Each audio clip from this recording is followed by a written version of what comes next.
So let's look at this grip. It's just in this close guard. So this is another, probably the second most common way of people when they're trying to posture with grips inside the close guard. Obviously this would probably be the most common. We've already addressed this one and the weaknesses in it, but then we showed you a better way of getting it, which is this move here. Okay. Now sometimes people can stop their posture being broken by doing this, and sometimes they'll clamp with their elbows as well. Let's just address that.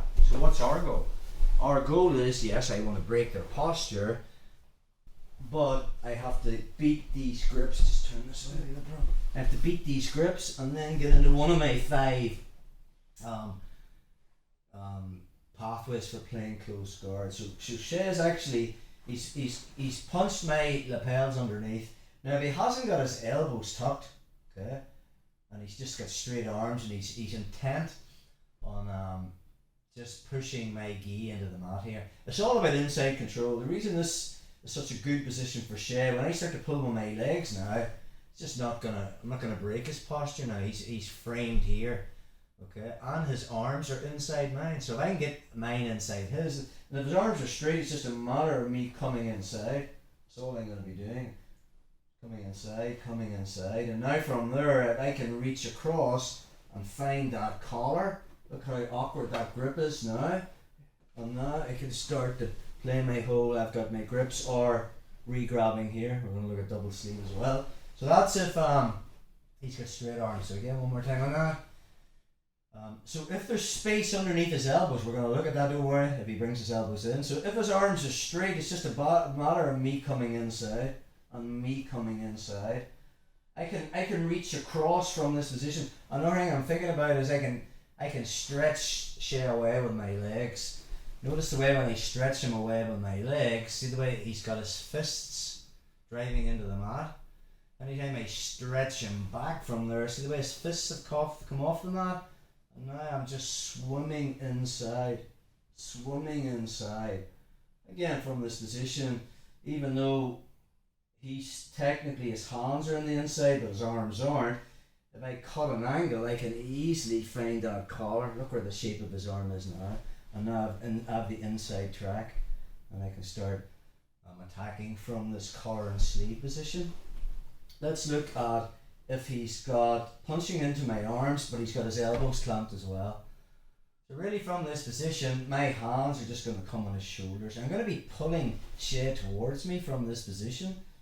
Okay. Again, the reason he's doing this, he's trying to stop me from breaking his posture. Okay, so me pushing with his hands and pulling with my legs. Okay. Now notice the way now he's having to really frame, and then I just change direction. So again, I come from a pull with my legs and a push, and I can push to create space, and then that hand comes inside again. This one can come in. It doesn't matter. If I can get one in and I feel, oh, you drive that one into the mat and I feel I haven't got it, it's no problem. I'm just reaching across. Look at the pressure on that grip. Sucks. And I make that cross grip. And now I've got inside control again. I can start breaking him down. This is where I want him. Constantly, we're trying to constantly break posture. So again, one more time on that. If he's made that grip, he's pushing. His fists into the mat, but he's got his elbows tucked in my hips, so I can only pull him so far. My free hands are just gonna come up to his shoulders. Sometimes I might even grab his collars. Remember we talked about the weakness when anyone, when they make that grip, just go back to this grip, and he puts his elbow on the inside, or 2 hands of the belt, and he's just tucked his elbows. That's good too. So again, let's just say he's here. He's grabbed 2 and he's pushing them in, and he's got his elbows down, so he's actually controlling my hips.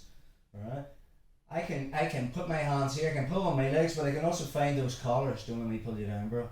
You know, there's a lot of weakness.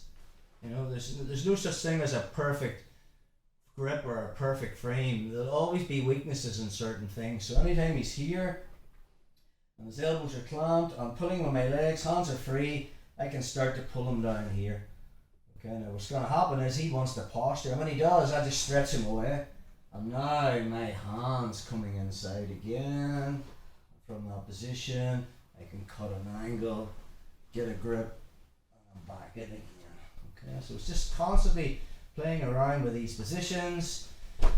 Once I try to break his posture, whether it's pulling with my knees or kicking him above his head, he will frame. And when he frames with the frames that we're going to be dealing with, you have to break through those grips and then constantly get yourself in a position to one of the 5 pathways which we will be covering.